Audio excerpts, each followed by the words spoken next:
Shalom teman-teman yang dikasihi Tuhan Yesus. Sebelum kita merenungkan firman Tuhan, mari kita tunduk sejenak dalam doa. Kita berdoa. Ya Allah, ya Tuhan kami bersyukur kepadamu sebab kasih setiamu memelihara kami nyata sampai saat ini. Kami mau membaca Alkitab dan merenungkan firman-Mu. Kami memohon kiranya kuasa Roh Kudus-Mu menuntun mengarahkan kami, agar kami mengerti kehendak firman-Mu. Demi nama-Mu ya Tuhan Yesus. Amin. Ibu bapak teman-teman yang dikasihi Tuhan Yesus, pembacaan Alkitab pada saat ini, bacanya agak sedikit panjang. Kisah Rasul pasal 20 ayat 17 sampai 38. Kisah Rasul pasal 20 ayat 17 sampai 38. Saya membaca untuk kita semua. Perpisahan Paulus dengan para penatua di Efesus. Karena itu ia menyuruh seorang dari Miletus ke Efesus dengan pesan supaya para penatua jemaat datang ke Miletus. Sesudah mereka datang, berkatalah ia kepada mereka, "Kamu tahu bagaimana aku hidup di antara kamu sejak hari pertama aku tiba di Asia ini. Dengan segala rendah hati aku melayani Tuhan. Dalam pelayanan ini aku banyak mencucurkan air mata dan banyak mengalami pencobaan dari pihak orang Yahudi yang mau membunuh aku. Sungguh pun demikian, aku tidak pernah melalaikan apa yang berguna bagi kamu. Semua kuberitakan dan kuajarkan kepada kamu, baik di muka umum maupun dalam perkumpulan-perkumpulan di rumah kamu. Aku senantiasa bersaksi kepada orang-orang Yahudi dan orang-orang Yunani supaya mereka bertobat kepada Allah dan percaya kepada Tuhan kita Yesus Kristus. Tetapi sekarang sebagai tawanan roh aku pergi ke Yerusalem, dan aku tidak tahu apa yang akan terjadi atas diriku di situ, selain daripada yang dinyatakan Roh Kudus dari kota ke kota kepadaku, bahwa penjara dan sengsara menunggu aku. Tetapi aku tidak menghiraukan nyawaku sedikit pun, asal saja aku dapat mencapai garis akhir dan menyelesaikan pelayanan yang ditugaskan oleh Tuhan Yesus kepadaku, untuk memberi kesaksian tentang Injil kasih karunia Allah. Dan sekarang aku tahu bahwa kamu tidak akan melihat mukaku lagi. Kamu sekalian yang telah kukunjungi untuk memberitakan kerajaan Allah. Sebab itu, pada hari ini aku bersaksi kepadamu bahwa aku bersih, tidak bersalah terhadap siapapun yang akan binasa. Sebab aku tidak lalai memberitakan seluruh maksud Allah kepadamu. Karena itu jagalah dirimu dan jagalah seluruh kawanan, karena kamulah yang ditetapkan Roh Kudus menjadi penilik untuk menggembalakan jemaat Allah yang diperolehnya dengan darah anaknya sendiri. Aku tahu bahwa sesudah aku pergi, serigala-serigala yang ganas akan masuk ke tengah-tengah kamu dan tidak akan menyayangkan kawanan itu. Bahkan dari antara kamu sendiri akan muncul beberapa orang yang dengan ajaran palsu mereka berusaha menarik murid-murid dari jalan yang benar dan supaya mengikut mereka. Sebab itu berjaga-jagalah dan ingatlah bahwa aku 3 tahun lamanya siang malam dengan tiada berhenti-hentinya menasihati kamu masing-masing dengan mencucurkan air mata. Dan sekarang aku menyerahkan kamu kepada Tuhan dan kepada firman kasih karunia-Nya, yang berkuasa membangun kamu dan menganugerahkan kepada kamu bagian yang ditentukan bagi semua orang yang telah dikuduskannya. Perak atau emas atau pakaian tidak pernah aku ingini dari siapapun juga. Kamu sendiri tahu bahwa dengan tanganku sendiri aku telah bekerja untuk memenuhi keperluanku dan keperluan kawan-kawan seperjalananku. Dalam segala sesuatu telah kuberikan contoh kepada kamu, bahwa dengan bekerja demikian kita harus membantu orang-orang yang lemah dan harus mengingat perkataan Tuhan Yesus Sebab ia sendiri telah mengatakan, adalah lebih berbahagia memberi daripada menerima. Sesudah mengucapkan kata-kata itu, Paulus berlutut dan berdoa bersama-sama dengan mereka semua. Maka menangislah mereka semua terseduh-seduh, dan sambil memeluk Paulus, mereka berulang-ulang mencium dia. Mereka sangat berduka cita, terlebih-lebih karena ia katakan bahwa mereka tidak akan melihat mukanya lagi. Lalu mereka mengantar dia ke kapal. Ibu bapak teman-teman yang dikasihi Tuhan, perpisahan Paulus dengan para penatua di Efesus. Para penatua ini adalah orang-orang yang dipilih dan membantu juga secara bersama melayani dengan Paulus. Perpisahan yang begitu mengharukan, perpisahan yang sangat emosional setelah sekian lamanya mereka bersama. Dikatakan 3 tahun Paulus bersama mereka dalam gumul pelayanan. Seperti biasanya, di acara perpisahan selalu ada permintaan untuk memberi kesan dan pesan dari orang yang akan pergi meninggalkan tempat itu. Paulus mengutarakan pesan dan kesan, atau kesan dan pesan sebelum ia pergi. Kesan selama ia melayani bersama para penatua itu, juga bersama persekutuan jemaat yang ada di Efesus. Kesan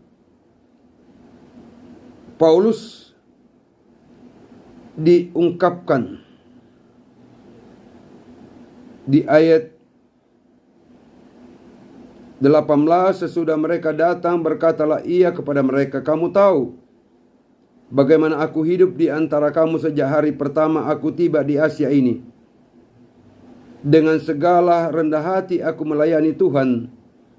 Dalam pelayanan itu aku banyak mencucurkan air mata dan banyak mengalami pencobaan dari pihak orang Yahudi yang mau membunuh aku. Itu kesan yang dialami oleh Rasul Paulus kala ia melakukan pelayanan di Efesus. Ia mengakui dari lubuk hatinya yang terdalam bahwa ia melakukan pelayanannya dengan rendah hati, melakukannya dengan kerendahan hati. Tetapi dalam realita kerendahan hati itu, ia berhadapan dengan kenyataan yang membuat dia menangis, kenyataan yang membuat dia mencucurkan air mata. Itu berarti kenyataan yang dia alami adalah kenyataan yang membuat dia sedih, kenyataan yang membuat dia kecewa. Sisi yang lain, kenyataan yang dia alami adalah ia tetap berada dalam ancaman pembunuhan. Dari kesan ini kita dapat mengambil suatu kesimpulan bahwa tidak mudah Rasul Paulus melakukan pelayanannya di Efesus. Ada banyak hal yang membuat dia menangis, dan ada tantangan, ada ancaman yang dia alami. Ancamannya tidak main-main. Mau dibunuh. Pertanyaan sekarang adalah, ketika ia mengalami ancaman ini, apakah ia mundur? Apakah dia berhenti melayani? Atau ia akan mengatakan stop sampai di sini? Tidak. Ia tidak berhenti. Ia tidak berhenti ayat 21, aku senantiasa bersaksi. Bersaksi kepada orang-orang, baik orang-orang yang ada di persekutuan jemaat itu maupun orang-orang lain, orang Yunani maupun orang Yahudi yang tidak percaya kepada Yesus. Kesaksiannya adalah kesaksian mengajak mereka agar bertobat, percaya kepada Allah, juga percaya kepada Yesus. Sekali lagi, hal yang membuat dia menangis mencucurkan air mata, hal yang mengancam hidupnya, yaitu ancaman pembunuhan, tidak membuat dia berhenti bersaksi. Ibu bapak saudara dikasihi Tuhan, dengan rendah hati melayani, dengan kerendahan hati melayani, masih saja dia perhadapkan dengan sesuatu yang membuat dia menangis, mencucurkan air mata. Masih saja ia mengalami ancaman. Bagaimana dengan orang yang melayani dengan tinggi hati? Bagaimana dengan orang yang melayani dengan sombong? Apa kira-kira yang terjadi dengan hidupnya? Ini hanya sekedar perenungan saja. Kita kembali kepada firman bahwa Rasul Paulus tetap bersaksi, mengajak orang, menegur orang agar bertobat, percaya kepada Allah, juga percaya kepada Yesus. Semangat melayani yang ada dalam diri Paulus itu karena kuasa Roh Kudus yang melingkupi hatinya, yang melingkupi hidupnya untuk terus melakukan pelayanan. Ibu bapak saudara, tetapi sekarang sebagai tawanan Roh Kudus, aku pergi ke Yerusalem dan aku tidak tahu apa yang akan terjadi atas diriku di situ, selain daripada yang dinyatakan Roh Kudus dari kota ke kota kepadaku bahwa penjara dan sengsara menunggu aku. Ini mengerikan. Situasi yang mengerikan. Tapi sebelumnya saya mau katakan Rasul Paulus menyebut dia sebagai tawanan Roh Kudus. Berarti dirinya pribadinya, hidupnya ada dalam lingkupan kuasa Roh Kudus. Ia dapat berbuat, ia dapat melayani, dia dapat bersaksi karena dia berada atau dia dipagari oleh kuasa Roh Kudus itu. Dan dalam kuasa Roh Kudus ini saya katakan tadi bahwa dia tidak jauh dari ancaman. Ancaman selalu dekat. Ancaman selalu ada, mewarnai perjalanan pelayanannya. Tetapi ia tidak mundur. Ia mau ke Yerusalem, bagian yang tak terpisahkan dari panggilan pelayanan. Ia sadar betul bahwa melalui bisikan kuasa Roh Kudus bahwa di Yerusalem ia juga akan mengalami ancaman. Penjara menanti dia. Tapi apakah dia tidak akan pergi? Tidak. Dia akan tetap pergi ke Yerusalem untuk tanggung jawab pelayanan yang harus dia wujudkan, yang harus dia lakukan. Sebab terkadang kita kalau ada ancaman, kita tidak akan pergi, takut dan lain sebagainya. Jika orang punya Roh Kudus, punya kuasa Roh Kudus yang membentengi dirinya, jika seorang pelayan memiliki kuasa kudus yang melingkupi hidupnya, ia tidak lagi berpikir tentang dirinya. Dan Paulus tidak lagi berpikir tentang dirinya. Yang dia pikirkan adalah bagaimana pelayanan kesaksian tentang Yesus itu harus dilakukan. Terus dilakukan. Dan tentu bukan karena dia kuat, bukan karena dia pintar, tetapi karena kuasa Roh Kudus itu yang memotivasi dia, yang menguatkan dia, yang menghibur dia, yang menemani dia dalam tanggung jawab pelayanan itu. Oleh karena itu, kepada para penatua yang berkumpul kala itu, sebelum ia berangkat ke Yerusalem, dia berpesan. Sebelum perpisahan benar-benar terjadi, ia berpesan kepada para penatua, karena itu, jagalah dirimu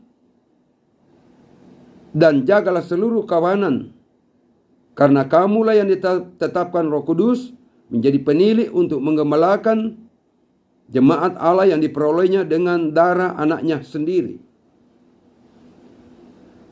Kepada para pelayan, pada para penatua ia berpesan itu. Menjaga diri.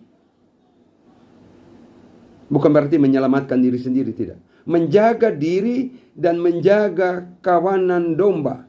Persekutuan jemaat yang hadir dengan susah payah. Yang lahir dengan pengorbanan Kristus. Tetesan darah Kristus.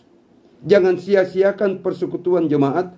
Jangan sia-siakan persekutuan orang beriman yang lahir karena penebusan Kristus. Ini pesan Rasul Paulus kepada para penatua. Mungkin juga pesan kepada kita sebagai pelayan-pelayan Tuhan. Bahwa persekutuan jemaat, persekutuan gereja, persekutuan orang beriman yang terjadi di kelompok, jangan disia-siakan karena persekutuan itu lahir bukan karena kita, tetapi karena pengorbanan Kristus yang patut dijaga keberadaannya. Mengapa harus dijaga?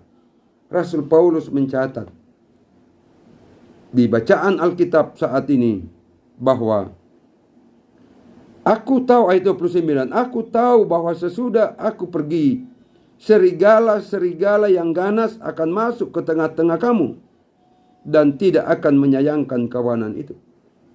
Serigala-serigala, orang-orang yang tidak suka terhadap persekutuan ini. Orang-orang yang tidak mau ada persekutuan beriman kepada Kristus. Orang-orang yang menentang persekutuan orang beriman kepada Kristus akan mengganggu, akan mengancam, akan mencerai-beraikan persekutuan itu. Itu pertama. Waspadalah, ada serigala-serigala. Orang-orang jahat, orang-orang yang tidak suka kebersamaan, orang yang tidak suka ada persekutuan beriman kepada Yesus yang terbangun indah, yang terbangun rapi, yang terbangun baik. Yang kedua, pesan Paulus adalah, bahkan dari antara kamu sendiri akan muncul beberapa orang yang dengan ajaran palsu mereka berusaha menarik murid-murid dari jalan yang benar dan supaya mengikuti mereka. Mewaspadai ada serigala yang datang, orang-orang jahat yang akan mengganggu persekutuan, tidak suka terhadap persekutuan ini, tetapi juga mewaspadai di tengah persekutuan ini ada beberapa orang yang punya pikiran lain, yang punya kehendak lain, dengan ajaran-ajaran palsu. Ajaran-ajaran palsu berarti bertolak belakang dengan ajaran Paulus. Ajaran Paulus adalah bertobat, percaya kepada Allah dan Yesus. Nah, ajaran palsu berarti sebaliknya. Ada di tengah persekutuan jemaat itu. Ada di tengah kebersamaan itu. Itu berarti kejelian. Kewaspadaan, jeli, cermat untuk mengamat-amati persekutuan yang terbangun itu. Jangan terlena bahwa persekutuan ini baik, luar biasa. Ingat Paulus, ada orang-orang, beberapa orang yang muncul dari persekutuan ini dengan ajaran palsu, hanya dengan maksud supaya persekutuan itu terganggu, dan ada orang-orang yang tertawan mengikuti ajaran mereka demi kepentingan mereka. Ini pesan. Mengapa Paulus berpesan begitu? Selain tadi persekutuan itu bertumbuh, lahir karena pengorbanan Kristus, Tetapi juga persekutuan ini adalah persekutuan orang beriman yang punya tanggung jawab bersaksi tentang Kristus. Berarti kesaksian kita itu berawal dari diri kita, dari persekutuan kita. Bagaimana kita dapat bersaksi tentang Kristus kepada orang lain jika kita sendiri tidak percaya kepada Yesus? Bagaimana kita bisa mengajar tentang bagaimana persekutuan itu menjadi indah di sementara persekutuan kita tidak indah, tidak menarik, kacau balau, dan lain sebagainya. Ibu bapak saudara yang dikasihi Tuhan, tidak mudah Rasul Paulus melayani satu periode 3 tahun. Nah mudah. Cucuran air mata dan ancaman pembunuhan, tetapi itu tidak menghalangi dia, tidak membuat dia berhenti. Karena saya katakan sudah, ada kuasa Roh Kudus mendampingi, menyertai, dan memberkati dia. Demikian juga kita sebagai pelayan-pelayan Tuhan, bahwa tidak ada sejarah untuk takut dalam pelayanan. Tidak ada cerita untuk kita gentar dalam pelayanan kalau kita melakukan kebaikan dan kalau kita melakukan kebenaran. Sebab pelayan-pelayan Tuhan yang diberkati adalah pelayan-pelayan yang melakukan kebaikan, melakukan kebenaran, yaitu bersaksi tentang Yesus. Bukan bersaksi tentang diri kita. Kita hanya alat, bukan memberitakan tentang kebaikan kita, bukan menyampaikan tentang kehebatan kita, anak-anak kita, keturunan tidak. Kita menyampaikan atau memberitakan kesaksian tentang Yesus. Yesus yang mati menebus kita, Yesus yang bangkit memberi kemenangan kepada kita, Yesus yang naik ke surga memberkati kita, dan Yesus yang turun melalui kuasa Roh Kudus menyertai hidup. Itu bahan pemberitaan kita, kesaksian kita di tengah-tengah dunia ini. Kiranya semangat Rasul Paulus yang gagah perkasa untuk terus bersaksi di tengah cucuran air mata dan ancaman, itu juga menjadi semangat bagi kita semua. Jemaat, ibu bapak saudara yang dikasihi Tuhan, diingatkan menjaga diri dan juga menjaga kawanan domba. Saya yakin kawanan domba yang kita layani sekarang bukan lagi kawanan domba yang kecil. Kawanan domba yang kita layani sekarang ini adalah kawanan domba yang tahu dan percaya mengandungkan harapan kepada Yesus. Itu berarti pelayan itu punya Roh Kudus, maka orang yang dilayani juga punya Roh Kudus. Maka ketika semua punya Roh Kudus, maka tidak perlu gentar. Hadir dalam kebersamaan, eksis dalam persekutuan yang bersaksi tentang Kristus. Pelayan, penatua, diaken, pendeta, vikaris, dan lain sebagainya, itu pelayan-pelayan khusus yang ditugaskan untuk bersaksi dan melayani. Jemaat yang dilayani juga, orang yang percaya kepada Yesus juga punya tanggung jawab itu. Bersaksi dan melayani tentang Yesus kepada sesama. Jangan takut, karena sebagaimana Paulus, dia tidak takut, karena ia tahu ia tidak melayani dirinya, ia tidak bersaksi tentang dirinya, tetapi ia bersaksi tentang kebenaran Kristus. Nah, kebenaran Kristus adalah kebenaran yang mengasihi. Kebenaran Kristus adalah kebenaran yang menyelamatkan. Itu kesan dan pesan Rasul Paulus yang disampaikan kepada para penatua di Efesus untuk dilakukan, untuk diwujudkan dalam kerangka pelayanan terus dilakukan, juga persekutuan itu terus eksis bersama dalam tali persaudaraan kekeluargaan yang berkenan kepada Tuhan. Di akhir-akhir juga Paulus tetap menyatakan bahwa ia berusaha sedemikian rupa. Ia tidak membebani orang lain persekutuan, tetapi ia dengan semampunya hidup dari apa yang dia lakukan. Juga semampunya melakukan sesuatu bagi orang yang bersama dia dalam tanggung jawab panggilan pelayanan itu. Ia bukan orang cengeng. Ia bukan orang yang merengek-rengek karena segala sesuatu yang tidak terpenuhi, tidak. Ia berusaha tegar. Tentu orang demikian, pelayan demikian adalah pelayan yang meyakini bahwa pelayanan yang dilakukannya adalah pelayanan dalam kasih dan kuasa Tuhan. Roh Kudus selalu bersamanya, sehingga tak ada sesuatu yang mencemaskan dan menakutkan, ancaman maupun realita yang membuat dia menangis.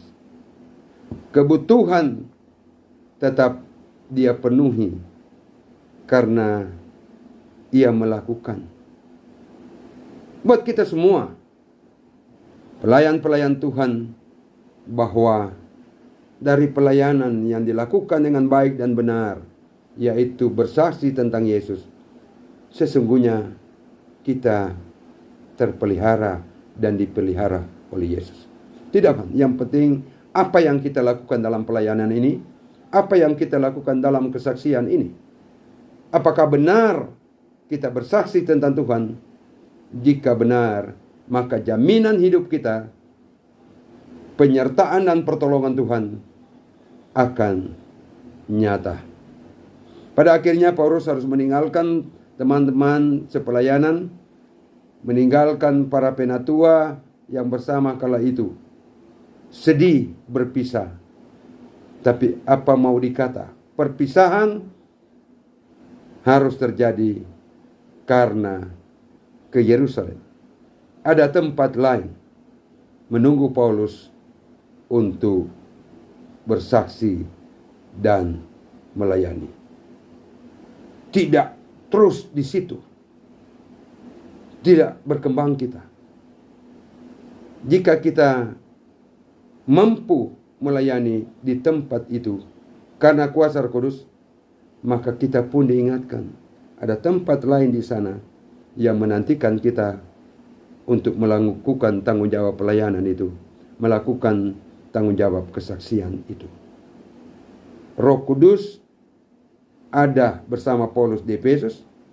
Perjalanannya ke Yerusalem pun, serta ketika dia di Yerusalem, Roh Kudus pun tetap bersama dia. Kuasa Roh Kudus menguatkan, menghibur, memberi semangat kepada kita. Bahkan kuasa Roh Kudus menjamin hidup kita. Apa yang kita perlukan, apa yang kita butuhkan, ada dalam jaminan kuasa kasih Allah. Berjaga-jagalah, kata Paulus. Waspadalah. Ada serigala, ada orang-orang tertentu, kelompok-kelompok tertentu, beberapa orang yang muncul dari persekutuan. Perlu dicermati, perlu cermat, jangan terlena, karena setiap saat bisa berubah. Hari ini senyum, besok mungkin tidak. Hari ini tertawa, besok mungkin juga tidak. Mewaspadai kenyataan-kenyataan yang kita alami dalam realita pelayanan dan realita kehidupan. Bersama persekutuan, juga bersama dengan orang lain. Tapi ingatlah, Tuhan selalu bersama kita. Pelayan-pelayan, bersama jemaat, bersama orang-orang yang selalu tekun bersekutu, bersaksi dan melayani tentang Kristus. Tuhan kiranya memberkati kita semua, menjadikan kita anak-anaknya, saksinya yang bersemangat, yang berani memberitakan bahwa Kristus itu Tuhan, Juru Selamat dunia ini. Maka percayalah kepadanya, yakinilah dia dalam hidup kita masing-masing. Tuhan Yesus bersama kita. Kuasa Roh Kudus itu mengingatkan kita bahwa Yesus bersama kita jalani kehidupan ini. Amin. Kita berdoa. Terima kasih Tuhan Yesus atas firman-Mu. Kami belajar dari hamba-Mu, Rasul Paulus. Biarlah kiranya kami terus mengerti firman-Mu saat ini sebagai pelayan dan juga sebagai orang yang dilayani. Kami percaya seutuhnya hanya kepadamu. Kiranya persekutuan orang beriman di jemaat pun, di gereja pun, di kelompok, kiranya tetap kokoh kuat, menggantungkan harapan sepenuhnya kepadamu ya Tuhan Yesus. Kami sadar bahwa persekutuan berjemaat, bergereja, persekutuan orang beriman di kelompok, lahir karena pengorbananmu. Sadarkan kami Tuhan, agar kami terus melayani, agar kami terus bersaksi, terus bersekutu di dunia ini sekalipun ancaman menghadang kami. Kami yakin Engkau tidak meninggalkan kami. Kuasa Roh Kudus-Mu selalu menghibur, menguatkan dan menyemangati kami, orang-orang yang percaya kepadamu. Kau memberkati Bapak Ibu Saudara-saudara yang mengikuti renungan ini, dimanapun mereka berada, kiranya hidup mereka dalam berkat-Mu. Engkau memberi kesehatan, pemulihan jika mereka saat ini ada dalam kelemahan tubuh ataupun sakit. Jadikan kami anak-anak-Mu yang selalu setia sampai kapanpun, sampai akhir, untuk percaya kepadamu ya Yesus. Mohon ampun atas dosa kami. Demi nama-Mu ya Tuhan Yesus kami berdoa. Amin.